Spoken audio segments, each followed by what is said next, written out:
Magandang gabi, Pilipinas. Sa Frontline tonight. Pagsilbi ng mga arrest warrant kay Pastor Apollo Quiboloy na balot ng tensyon. Mga pulis, bigo pa rin mahanap ang pastor. Davao City Mayor Baste Duterte masususpindi raw dahil sa pambabatikos sa Administrasyong Marcos. Ayon daw sa mga source ni Attorney Harry Roque. Dating Congressman Arnulfo Tevez pinalaya sa pagkakulong sa Timor-Leste pero muli ring inaresto ayon sa DOJ. Pagkanta at pagbigkas ng bagong Pilipinas Hymn at Pledge, sinimula ng ipatupad sa mga tanggapan ng gobyerno. Pero ayon sa isang senador, kailangan muna ng batas bago ito ipatupad. Paano ka lang ipagbawal ang paggamit ng cellphone at iba pang gadget sa oras ng klase? Umanay ng samut-saring reaksyon. At sa Showbiz Tonight, ex ni Carlo Aquino na si Trina Candaza trending dahil sa nakakaintriga niyang post sa araw ng kasal ng aktor kay Charlie Dizon.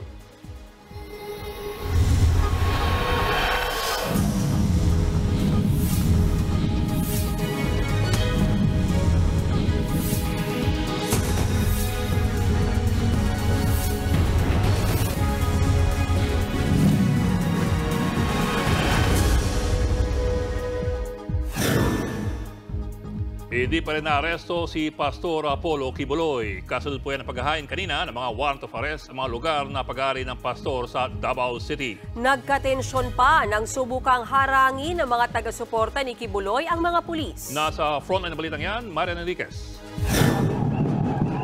Kapit-bisig sa harap ng compound ng Kingdom of Jesus Christ sa Davao City ang mga taga-suporta ni Pastor Apollo Quiboloy. Yan ay para harangin ang mga pulis na maghahain ng arrest warrant laban sa pastor.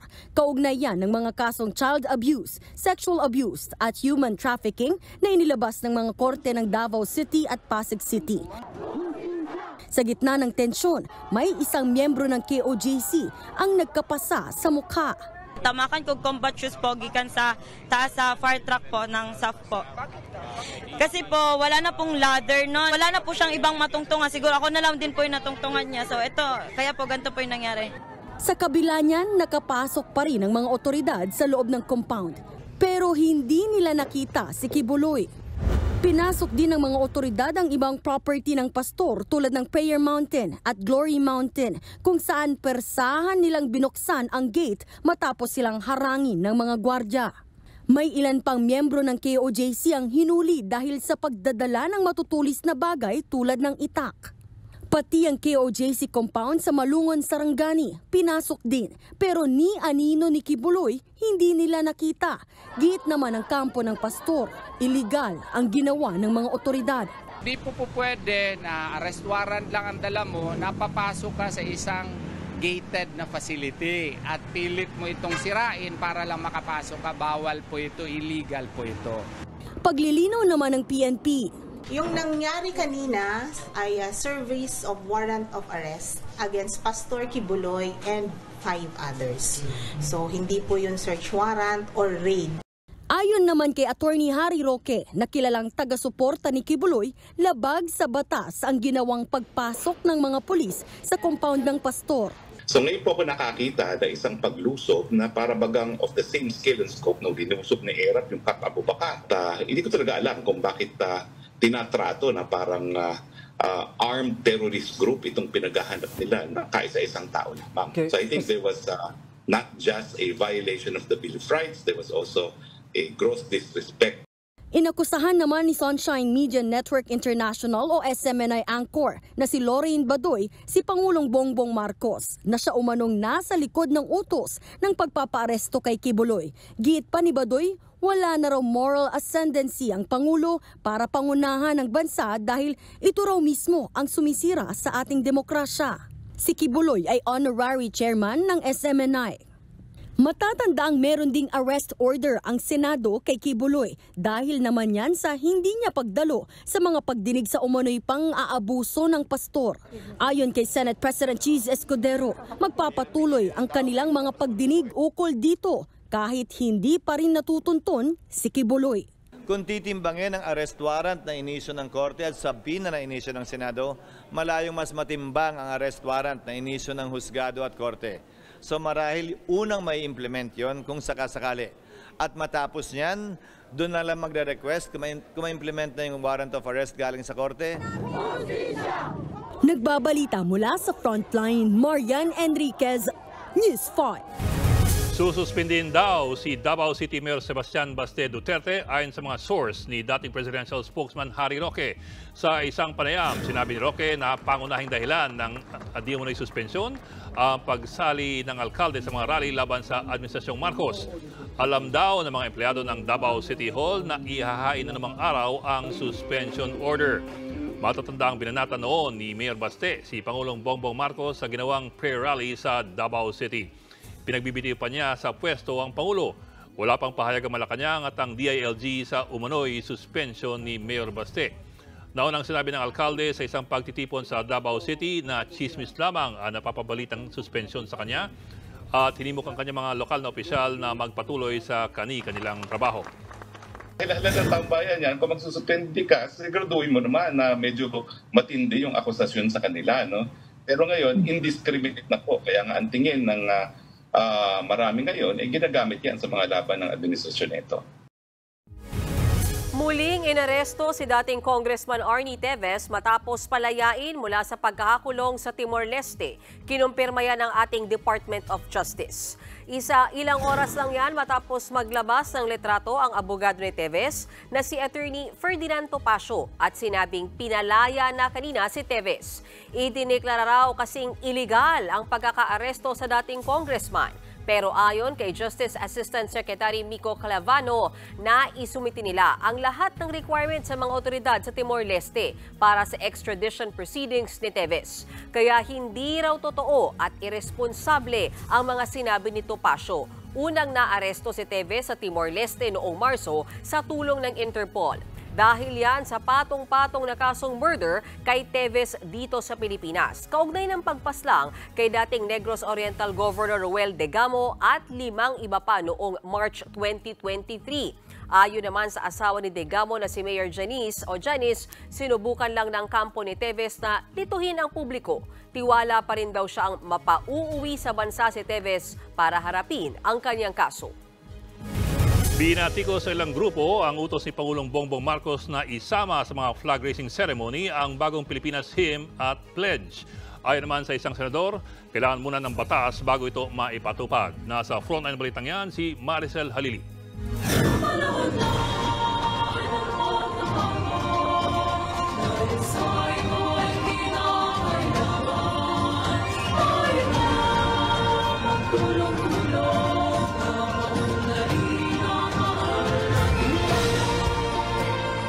Sa unang pagkakataon, kinanta ang Bagong Pilipinas Hymn at binigkas ang Bagong Pilipinas Pledge sa flag raising ceremony ng government offices kaninang umaga. Kabilang dyan ang mga kawani ng Manila City Hall. Makikiisa at makikilahok ako sa mga adhikain ng pamahalaan dahil ang kaunlaran ay hindi lamang responsibilidad. Alinsunod ito sa Memorandum Circular No. 52 na inilabas ng Malacanang. Sa ilalim nito, kailangan ng isama ang hymn at pledge sa mga flag raising ceremony ng lahat ng government offices at educational institution, gaya ng state universities and colleges. Ito raw ay para maisapuso ang Bagong Pilipinas brand ng pamumuno ng Administrasyong Marcos. Ibinatay sa Republic Act 8491 o Flag and Heraldic Code of the Philippines ang kautusan ng palasyo. Ayon kay Senate President Cheese Escudero, wala naman siyang nakikitang masama sa pag-awit ng Bagong Pilipinas Hymn. Pero hindi pa ito na ipatutupad sa Senado dahil executive branch lang daw ang sakop nito at hindi kasama ang Senado o Kamara. Para naman kay Senador Coco Pimentel, hindi sapat ang executive order ng Pangulo. Dapat daw may kaakibat itong batas bago ipatupad. Mungkahi pa ni Pimentel magpasa ang executive branch ng panukala para amyendahan ang mga kasalukuyang batas kaugnay sa mga flag raising ceremony. Para rin sa legal analyst at FEU Law Dean na si Attorney Mel Santamaria, labag sa batas ang utos na ito ni Pangulong Marcos. Aniya, kahit isa-isahin ang probisyon ng RA 8491, walang nakasaad na may kapangyarihan ang Pangulo na magdagdag ng himno o panata. Ang Republic Act 8491, ang sinasabi lang 1, 2, 3. Ang ginawa nila 1, 2, 3, 4. Okay? I see. Okay. Nagdagdag sila na hindi pinapahintulutan whether expressly or impliedly ng Republic Act 8491. Dagdag pa ni Attorney Mel, tila sa pilitang pinanunumpa o pinakakanta ng Malacanang ang himno sa government employees, mga estudyante at propesor kahit hindi sila sang-ayon sa mga programa ng gobyerno. Therefore, lumalabag sa academic freedom ng isang propesor na magmalayang magtalakay ng mga issue ng bayan. O kaya, at the very least, magkakaroon ng prior restraint. Magkakaroon na siya ng pagpipigil sa sarili na bigkasin ang gusto niyang bigkas para ituloy ang pagkakritiko ng mga estudyante. Hirit naman ng Teachers Dignity Coalition, malaking oras na ng mga estudyante ang kakainin dahil sa utos ng Malacanang. Sa ngayon kasi, bukod sa lupang hinirang at panatang makabayan, nire-recite sa mga flag ceremony ang panunumpa sa watawat ng Pilipinas at himno ng eskwelahan. Parang ito rin propaganda, no, para mahalin ng mga taong bayan yung administration. Pinuna rin ni ACT Teachers Party List Representative Franz Castro ang utos ni Pangulong Bongbong Marcos. Panggagaya raw ba ito sa kanyang ama na si dating Pangulong Ferdinand Marcos Sr. at ibinabalik daw ba ang martial rule? Kaparehas daw kasi ito ng kautusan noon ni Marcos Sr. na kantahin ang mga papuri sa bagong lipunan. Ipinagtanggol naman ng Civil Service Commission ang paggamit sa bagong Pilipinas hymn at pledge.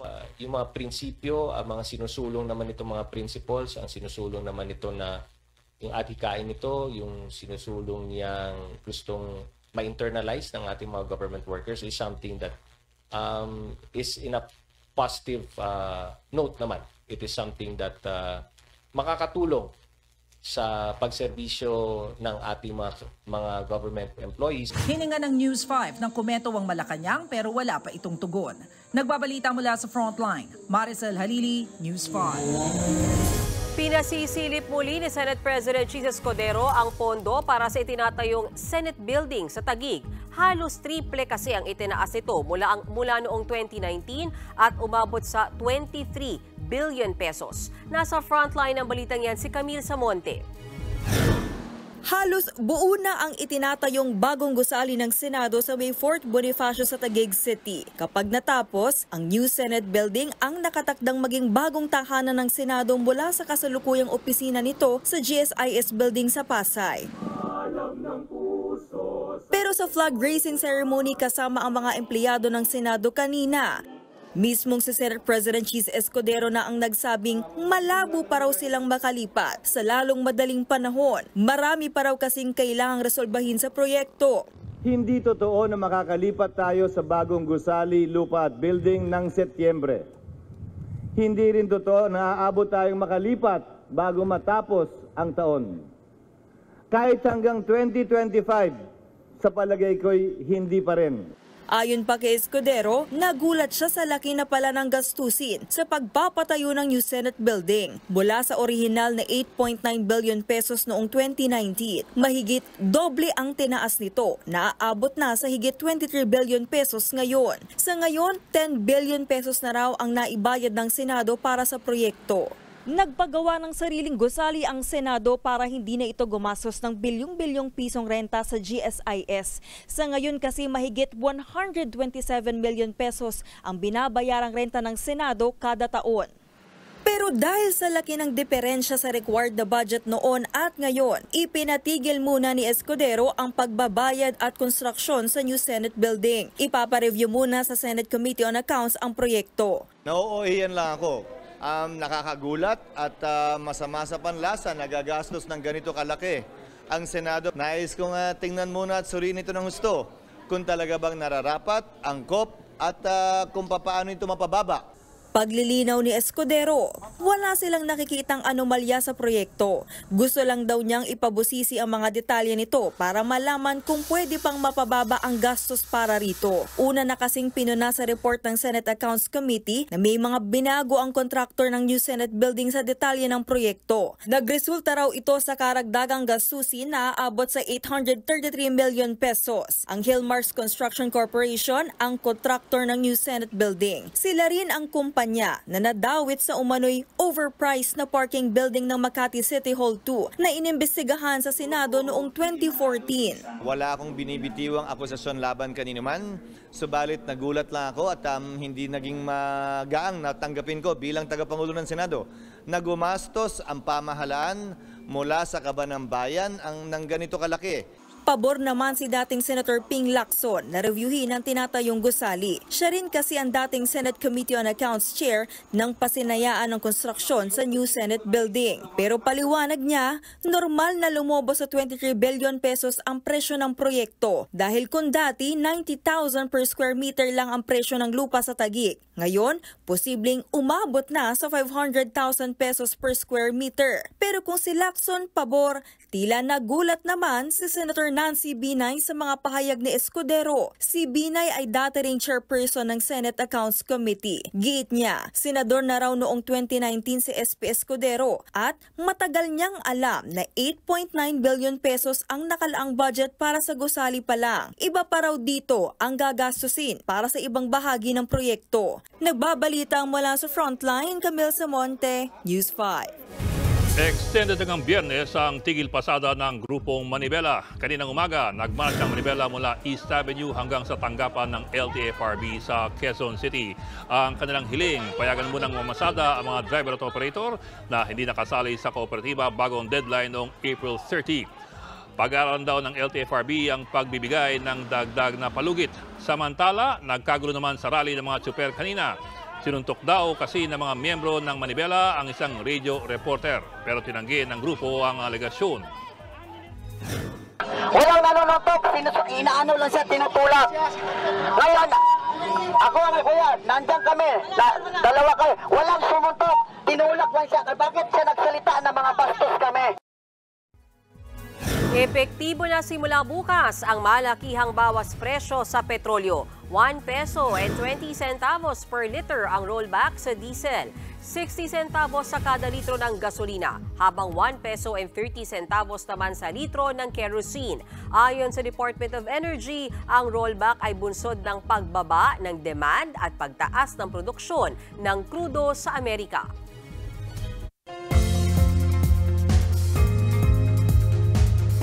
Mga kapatid, may namumuong sama ng panahon sa Mindanao. Huling namataan ng low pressure area sa layong 135 kilometers silangan ng Butuan City, Agusan del Norte. Pero ayon sa Pag-asa, mababa ang tsansa nitong maging bagyo. Pero magpapaulan ito ngayon sa Visayas, gayon din sa Northern Mindanao at Caraga Region. Posibilit umulan bukas ng umaga sa Negros, Zamboanga at Maguindanao, pati na rin sa hapon at gabi sa Cebu, Bohol at natitirang bahagi ng Mindanao.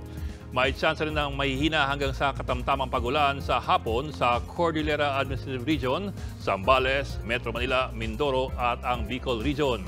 Pati na sa ilang lugar sa Palawan, dahil naman yan sa mga localized thunderstorms. Mga kapatid, Ed Lingaw po, nasa Estados Unidos, Canada o saan mang dako ka ng mundo, manatiling may alam at may pakialam sa mga mainit na balita dito sa ating bansa. Simulan natin ang bawat araw sa tuloy-tuloy na balitaan sa Frontline. Mag-follow at mag-subscribe sa social media pages ng News 5.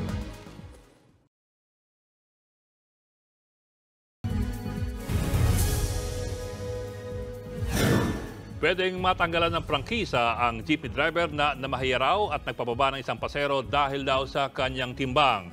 Sa susunod na linggo, pagpapaliwanagin ng LTFRB ang tsuper matapos ireklamo ng pasahero. Nasa Frontline na balitang yan, Brian Basa. Sige po! Baba kayo! Sige! Baba! Paninigaw ang inabot ng pasaherong si Joy Gutierrez mula sa tsuper na ito Biyernes ng gabi nang sumakay siya at ang kanyang katrabaho sa jeep na rutang Baclaran-Sucat sa Parañaque. Nung una, tuwang-tuwa pa si Joy sa kakaibang disenyo ng jeep pero nang makasakay na, pagtataboy raw ang isinukli sa kanya ng driver at ng asawa nito. Ang dahilan, mataba raw si Joy. Nung una, akala raw ni Joy na nagbibiro lang ang driver. Nag-alok pa nga raw siya na doble na lang ang babayaran. Yung una po na boses ni tatay, sakto lang po siya yung boses niya. Nang habang tumatagal po, pagalit na ng pagalit. Kaya po yung mga kapwa ko po pasahero, pinagtanggol na po ako na sinabi, bawal po yan tatay ang sinasabi po ninyo. Diskriminasyon po yan. Makakasuhan po kayo pag pinilit nyo pong pababain yung pasahero po ninyo. Umabot din daw sa puntong pati ang asawa ng tsuper na kasama sa pamamasada gusto na ring pababain si Joy. Mapa-flat daw kasi ang gulong ng bagong jeep. Dito na napilitang bumaba si Joy at iwan ang kasama. Bagamat aminadong hirap si Joy na magpapayat dahil sa Polycystic Ovary Syndrome o PCOS, hindi raw dahilan yon para apihin ang sinuman batay sa pangangatawan. Ang laki ng respeto ko sa mga matatandang jeepney driver. Nung nagkaroon nga po ng issue regarding sa jeepney phase out, sa po ako sa mga nalungkot kasi paano po yung mga matatanda po nating mga kapwa Pilipino na nagiging bread and butter po nila yung pamamasada po ng jeep. Sana po ingatan po nila yung kung ano man po nagbumubuhay po sa kanila sa araw-araw. Kasi ang respeto naman po is hindi po yan, respect is earned, it's not given. Inireklamo ni Joy ng unjust vexation ang tsuper. Dumulog na rin siya sa Land Transportation Franchising and Regulatory Board para pagpaliwanagin ng driver tungkol sa insidente. Sa susunod na linggo raw ito nakatakdang dinggin ng LTFRB. Sabi ng ahensya, malinaw na diskriminasyon ang pananaboy ng tsuper kay Joy. General rule, bawal pong tumanggi sa pasahero. Ang prangkisa, pribilehyo yan parang driver's license. At kaakibat po ng kanilang responsibilidad ay ang pagbibigay ng safety, comfort sa mga pasahero natin. Kinukumpirma ngayon ng LTFRB kung hindi ito ang unang beses na nadawit sa insidente ang tsuper. Simula daw po nung nag-viral yung kanyang video, dumami po yung mga nakisimpatya sa kanya na nakaranas din ng parehong sitwasyon sa parehong driver. 5,000 hanggang 15,000 piso ang multa sa sino mang mapatutunayang tumangging magsakay ng pasahero. Maaari ring makansela ang prangkisa ng sasakyan. Nagbabalita mula sa Frontline, Brian Basa, News 5. Itinanggi ng alkalde ng Porac, Pampanga na siya ang may-ari ng lupang kinatatayuan ng Pogo Hub na sinalakay ng mga otoridad. Sa patuloy na paggalugad sa compound, tumambad ang mga magagarbong villa. Nasa frontline ng balitang yan si Riniel Pawid. 4 sa 9 na naglalaki ang mga villa ang napasok na ng mga otoridad ngayong gabi sa ni-raid na Pogo Hub sa Porac, Pampanga. Sa disenyo ng mga villa, pinaniniwala ang mga big boss ng Pogo ang naninirahan dito.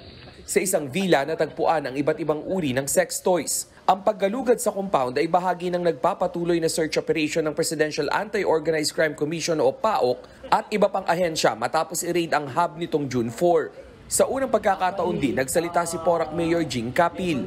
Wala raw mayor's permit ang Pogo Hub dahil nasa negative list ito ng Bureau of Fire Protection. Sinubukan nilang inspeksyonin ang pasilidad nitong May 3 pero nahirapan daw silang pasukin ang lugar. Nakaman authority po na gawin nyo. Dahil PAOC TF, kailangan din pa po in search warrant. Baka ka makalog ka rin. Ikatamo, dinidadya mo po, empower tamo. Wala rin daw alam ang lokal na pamahalaan sa mga nangyayari sa loob ng Pogo Hub. Itinanggi rin ng alkalde ang kumakalat na balitang siya ang nagmamay-ari ng 10 hektaryang lupang kinatatayuan nito. Nitong weekend, naaresto sa labas ng Pogo Hub ang Chinese na si Wu Lifeng na hinihinalang torture master. Unang nakita sa kanyang cellphone ang mga litrato at video ng 2 patay na Chinese at mga pera. Ngayong araw nakakuhang News 5 ng video mula sa kanyang cellphone kung saan kita naman ang mga tumatakas na Pogo worker. Ayon sa PAOC, malaki ang posibilidad na si Wu Lifeng ang taga-timbre sa mga umano'y Pogo Big Boss sa operasyon ng mga otoridad. pinakalat niya na, takas na. So nagtakbuhan na, di ba? Tapos siya naman, binidyo niya yung tumatakbo para mag-report siya doon sa boss niya na nag-aalisan na yung mga tao.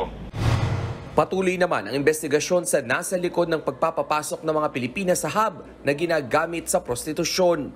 Yan ay matapos ding makakita ng hubad na babaeng sumasayaw sa cellphone ng arestadong Chinese. Ngayong ika-4 na araw ng search operation, 21 sa 46 na building sa loob ng compound ang nagalugad na ng mga otoridad. Nagbabalita mula sa Frontline, Rainiel Pawid, News 5. Sa mga estudyante dyan, pabor ba kayo sa panukalang iba ng mga cellphone at iba pang gadget tuwing may klase? Tutol dyan ang isang grupo ng mga guro. Nasa Frontline balitang yan si Faith Del Mundo. Kaka-cellphone mo yan. Yan ang madalas marinig na sermon ng mga magulang sa mga kabataan ngayon.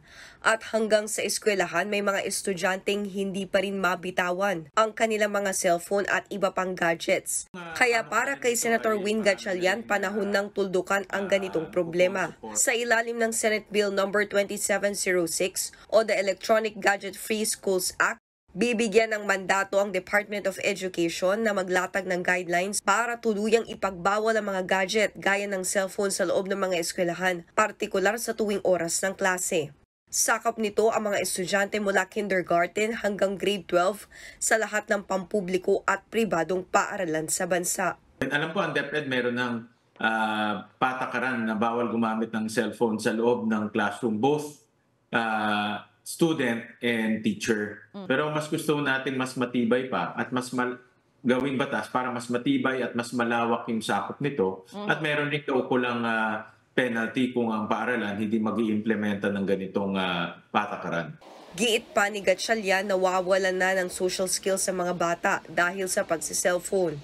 Para hindi na nakaka-distract at nakakaubos ng oras ng bata, na laging nasa cellphone na lang, nagso-social media, nag-games. Sa school, mas grabe dahil hindi naman na-monitor ng ating mga guro yung ginagawa ng ating mga estudyante pag naka-break na at recess. Aprobado naman ng isang grupo ng mga magulang ang panukalang ito. Overdose na yung ating mga bata at hindi nakakapag-concentrate during class hours. Nagiging problema rin ng mga teacher yan kasi nga hindi nakakapag-concentrate. And maski sa bahay, no? Yan ang mga problema ngayon ng mga magulang. Hanggang madaling araw, hindi natutulog yung mga bata. So we need to control our children in using social media. Pati mga teachers sakop din ng panukalang ito. Kaya bawal din silang gumamit ng gadgets sa oras ng pagtuturo. Para sa isang grupo ng mga guro, hindi dapat total gadget ban ang ipatupad. That would not be possible, no? Ngayon po, lalo na dahil ginagamit na rin naman po yung mga gadgets, no? Lalo-lalo yung cellphone. Pwede natin gamitin recorder, video recorder, pangan. No? So, yan din yung ginagamit ng mga teacher normally at even ng mga bata para i-download yung mga assignments, yung mga modules. Nagbabalita mula sa Frontline, Faith Del Mundo, News 5. Ininspeksyon ng COMELEC ang mga bagong vote counting machine na ginagawa sa isang planta sa South Korea. Mahigit 100,000 unit ang inaasahang matatapos ngayong taon para magamit sa 2025 elections. Nasa frontline ng balitang yan, Simon Gualvez. Mula sa maliliit na bahagi ng makina hanggang sa pag-assemble ng thermal printer, scanner, maging ng screen. Ilan lamang ito sa personal na inobserbahan ni COMELEC Chairman George Garcia at ilan pang opisyal na ahensya sa mismong planta ng Miru Systems sa Anyang, South Korea. Pinakita rin ng Miru ang mga makina na ginamit nila sa mga naging halalan sa ibang bansa. Una, napatunayan natin na ang Miru talaga ay isang manufacturing company pala ng mga automated counting machines. Nakita rin namin na handang-handa pala sila na talagang i-deliver sa atin yung 110,000 machines na kakailanganin natin sapagkat on time at saka yung timeline nila ay sadyang sinusunod.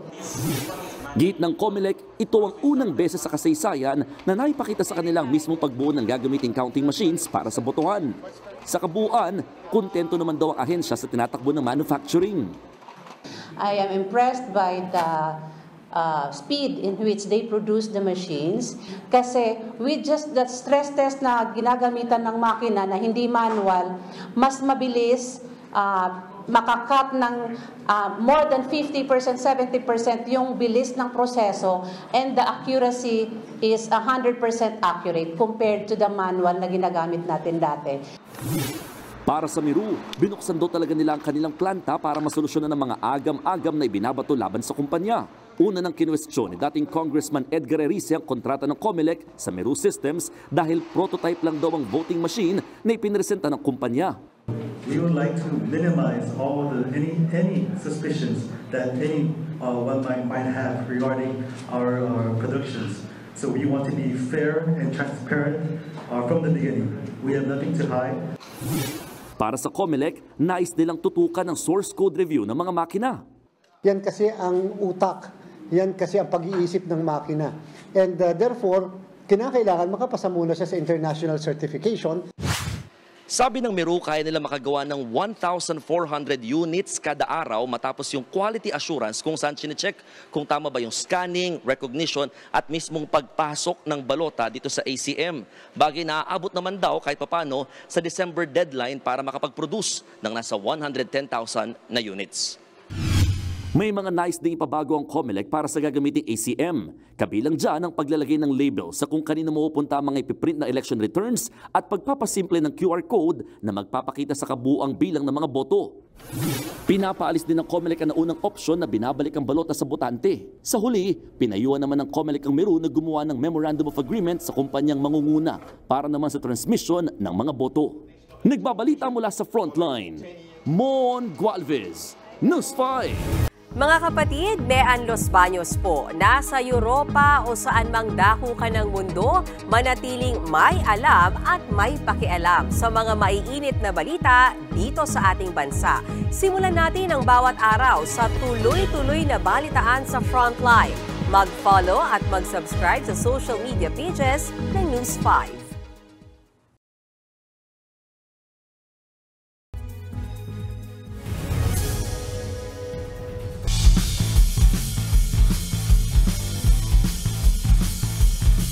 Magbabalik sa ring si People's Champ Manny Pacquiao para sa isang exhibition match. Makakalaban niya ang Japanese mixed martial arts fighter at kasalukuyang featherweight champion na si Chihiro Suzuki. Gagawin po yan sa July 28 sa Super Saitama Arena sa Japan. Taong 2021 na magretiro sa boxing si Pacquiao para tumakbo noon sa pagkapangulo. Pero noong 2022, nakalaban niya sa isang exhibition match ang South Korean YouTuber na si DKU.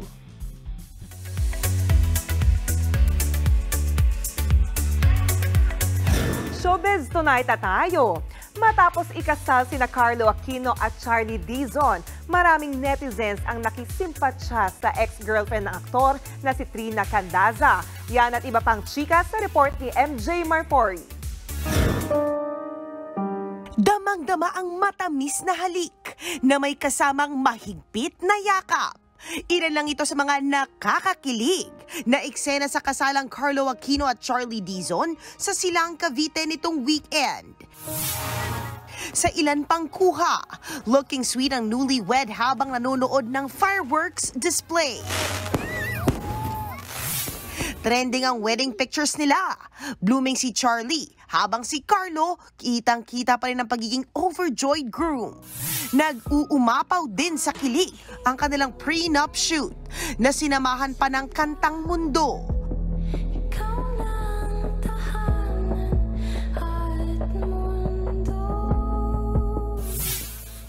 Kaya naman maraming netizens at friends nila ang bumati at napag-comment pa ng heart emojis sa kanilang post.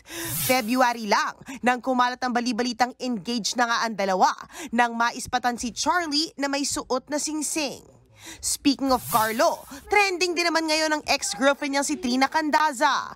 Maraming netizens kasi ang iniintriga ang Instagram post na ito ni Trina kahapon. Comment ng ilan, ramdam daw nila ang sakit kaya mahigpit na yakap para kay Trina at anak nila ni Carlo. Naging mainit noon ang issue ng hiwalayan ni na Carlo at Trina. April 2022 nang kumpirmahin ng aktor na hiwalay na nga sila noon. Samantala, annulled o ipinawalang bisa na ng Korte Suprema ang kasal ng aktresa si Jody Santa Maria kay Pampi Lacson. Sa kanyang IG, sinabi ni Jody na 13 taon siyang naghintay para rito. Kaya say ng aktres, case closed na ang kabanatang ito ng kanyang buhay na tinawag niya ring test of faith and trust. Ikinasal si Jody kay Pampi noong 2005 pero naghiwalay rin sila noong 2011. 18 years old na ang anak nilang si 30. Blooming at stunning naman ang aktres na si Belle Mariano sa bago niyang pictorial. It's giving Josa feels. Pinost ito ni Belle para sa kanyang 22nd birthday ngayong araw. Pinusuan din niya ng kanyang fans. Nagbabalita mula sa Frontline. MJ Marfori, News 5. Mga kapatid, Ed Lingao po, nasa Estados Unidos, Canada o saan mang dako ka ng mundo, manatiling may alam at may pakialam sa mga mainit na balita dito sa ating bansa. Simulan natin ang bawat araw sa tuloy-tuloy na balitaan sa Frontline. Mag-follow at mag-subscribe sa social media pages ng News 5.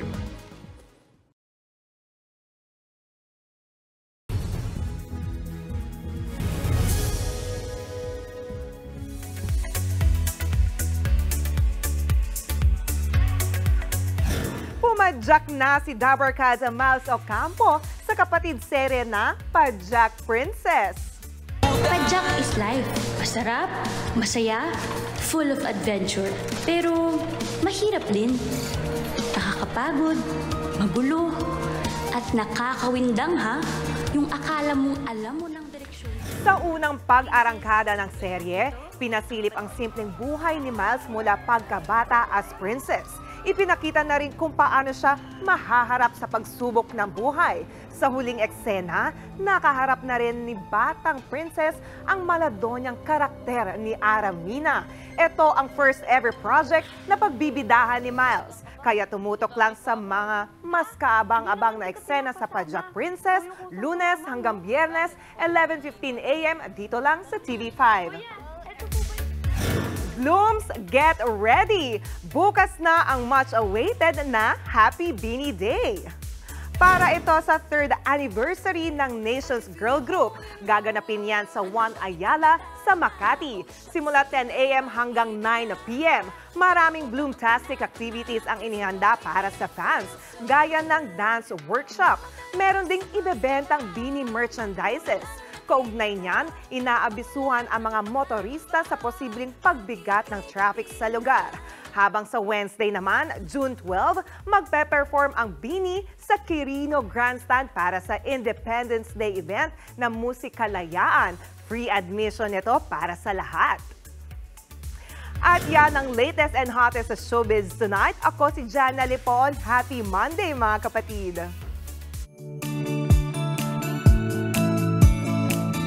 At para naman sa ating pabaong pampa-good night, bago ang Happy Beanie Day, ito muna ang iba't ibang gimmick sa salamin craze. Wala, di niya talaga alam. Ako, na-miss talaga ito ni Bok. Bok, level up ang mga pakulo ng Certified Blooms online. Agang salamin, ako ba ay tabain?